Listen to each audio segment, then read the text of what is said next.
안녕하세요. 오늘 저와 함께 11월 3일 속효원과 히브리서 12장을 공부해 보도록 하겠습니다. 히브리서 1장부터 10장 18절까지의 내용은 예수 그리스도와 새 언약의 탁월성에 대해서 설명하고 있습니다. 왜냐하면 많은 박해로 인해서 기독교 유대인들이 다시 유대교로 되돌아오라고 하는 사람들이 있었기 때문에 그렇습니다. 그들에게 예수가 모세와도 그 어떤 선지자와도 비교할 수 없고 천사와도 비교할 수 없는 탁월하신 하나님의 아들임을 얘기하고 있으면서 또 예수님은 만왕의 왕이 되시고 또 완전한 대제사장이 되신다는 사실을 강조하고 있습니다. 그리고 그분이 단번 제사를 드리심으로 우리에게 새 언약, 영원한 언약을 또한 완성하셨음을 얘기하면서 예수님을 굳게 붙잡을 것을 얘기하고 있죠. 그 다음 이어지는 10장 19절부터 끝까지의 내용은 이렇게 예수 그리스도를 믿고 따르는 성도들이 어떻게 살아가야 되는지에 대해서, 어떻게 믿음의 삶을 살아가야 되는지에 대해서 말씀하고 있습니다. 특히 11장에는 앞서 얘기했던 10장 19절부터 25절까지 강조해왔던 믿음과 소망에 대한 구체적인 예시를 제시하고 있습니다. 예를 들어 아브라함부터 또 모세, 다윗 이런 사람들이, 노아 이런 사람들이 어떠한 믿음과 소망을 갖고 그들이 하나님을 경배하고 끝까지 하나님을 따랐는지에 대해서 구약의 영웅들, 믿음의 영웅들을 등장시키고 있죠. 그리고 또 이어지는 11장 후반부의 말씀에 보면은 무명의 믿음의 용사들, 그들이 온갖 박해와 고난 속에서도 그들이 이름은 기록되지 않았지만 무명의 사람들이었지만 그래도 끝까지 믿음을 지킨 그들에 대해서 소개하면서 우리도 그 믿음의 길을 걸어가야 됨을 가르쳐주고 있습니다.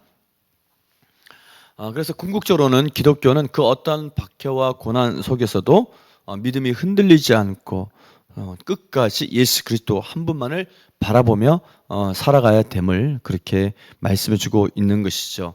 그리스도인의 신앙생활은 경주와 같습니다.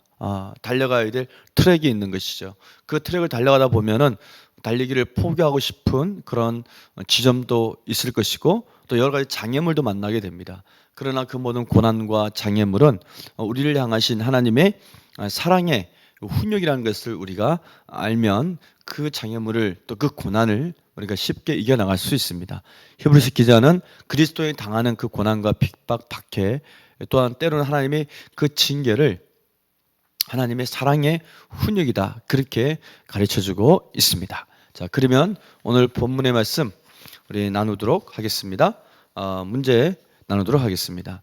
1번, 우리가 믿음의 경주를 잘하기 위해 벗어버릴 것은 무엇이며, 벗어버릴 것은 우리가 갖고 있는 갖가지 여러 가지 무거운 짐과 얽매이는 죄를 벗어버려야 합니다.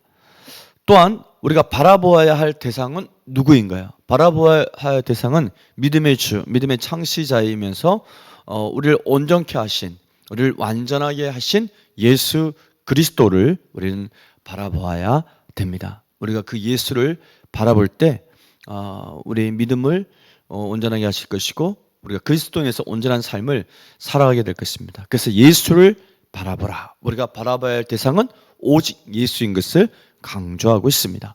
두 번째 문제, 하나님이 우리를 징계하시는 이유는 무엇인가요? 하나님이 그 사랑하는 자를 징계하시는 것은 하나님의 거룩하심에 참여하게 하시려고 그럽니다. 또한 그것이 우리에게 유익이 되기 때문에 그렇게 징계하는 것이죠.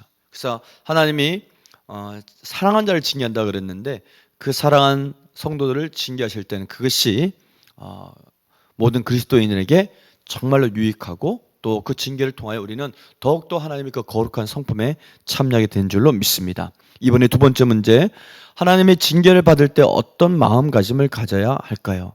하나님의 징계를 가볍게 여기지 말고 우리가 엄중히 생각하면서 우리에게 주신 그 꾸지람을 들을 때 낙심하지 말아야 됩니다. 왜냐하면 하나님께서는 우리를 사랑하는 마음에 하시기 때문에 그렇습니다. 자, 말씀 따지기 읽고 마치겠습니다. 성도의 신앙생활은 푯대를 향해 뛰는 경주와도 같습니다.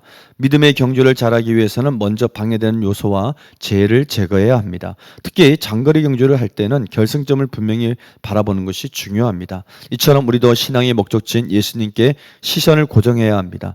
믿음의 경주를 하는 과정에서 그리스도인들이 당하는 고난은 하나님이 우리를 사랑하는 아들로 여기신다는 증거입니다. 하나님의 징계로 고난받을 때 그 속에 담긴 하나님의 교훈을 발견하고 그 뜻에 순종해야 합니다. 고난은 우리를 거룩하게 하고 의와 평강의 열매를 맺는 삶으로 이끕니다. 아멘.